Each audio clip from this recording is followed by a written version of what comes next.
The Sacramento Kings have fired head coach Mike Brown, proving once again this is the most inept and incompetent franchise in all of the National Basketball Association. Hell, this is the most poorly run basketball team this side of clean sweep. You know, the company team that brought aboard janitor Ernest P. Worrell as a cheerleader and mascot who eventually made his way onto the court. At least Ernest was visited by an angel and got those kick-ass shoes that would see clean sweep eventually find their way in an exhibition against the Charlotte Hornets. Let's put a pin in that for another time. While Ernest and the clean sweep team received divine hoops intervention, Kings fans, well, we don't have the semblance of a prayer. Our poor franchise is saddled with a bumbling owner hell-bent on making the worst possible decisions. The Kings are dead. Long live the Kangs. Let's take a quick inventory of the situation that has unfolded at the G1C, shall we? Brown and the Kings basically spent the entire summer publicly haggling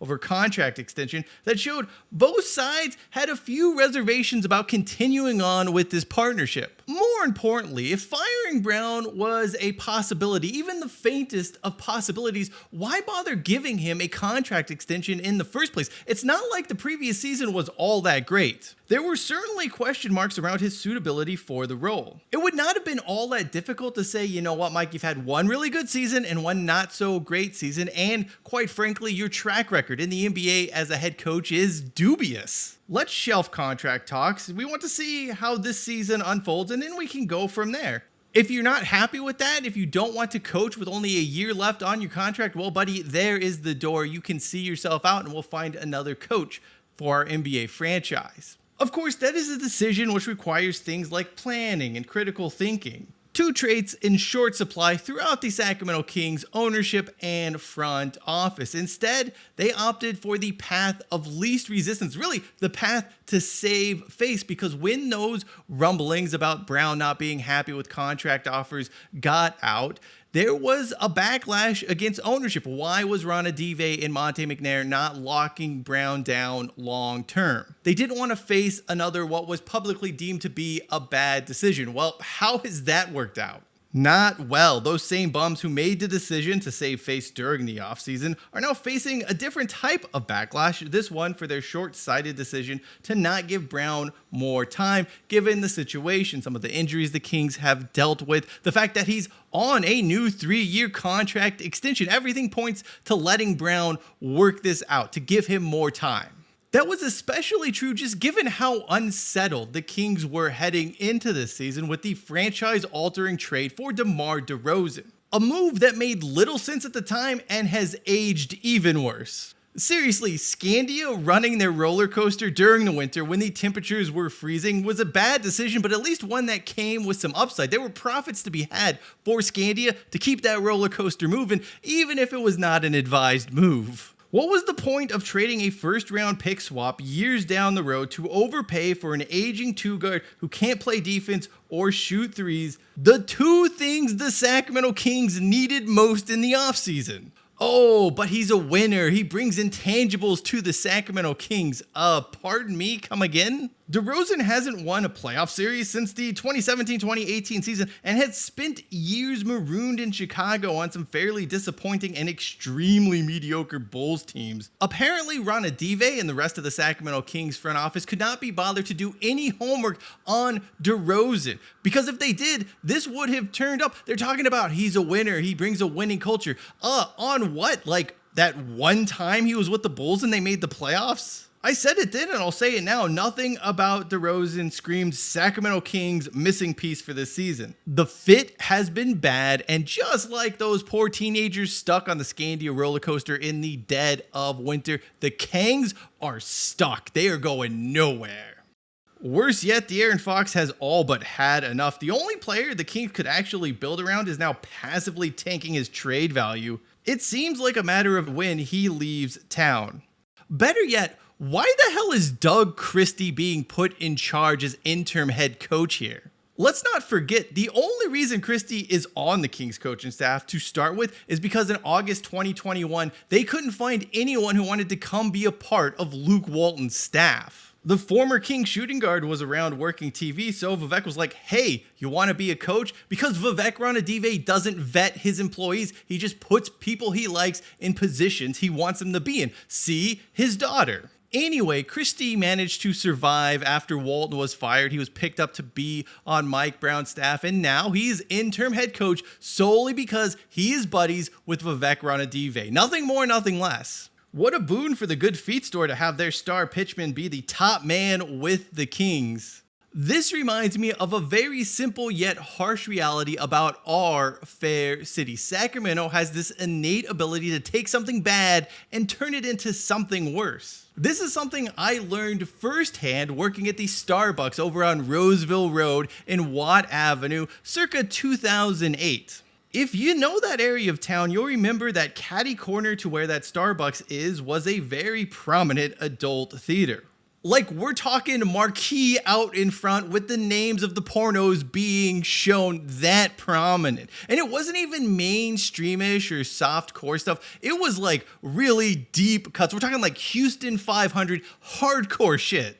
Anyway, one day I remember looking outside the drive-thru at Starbucks and seeing them put up a fence around the old Regency Theater with a sign saying close.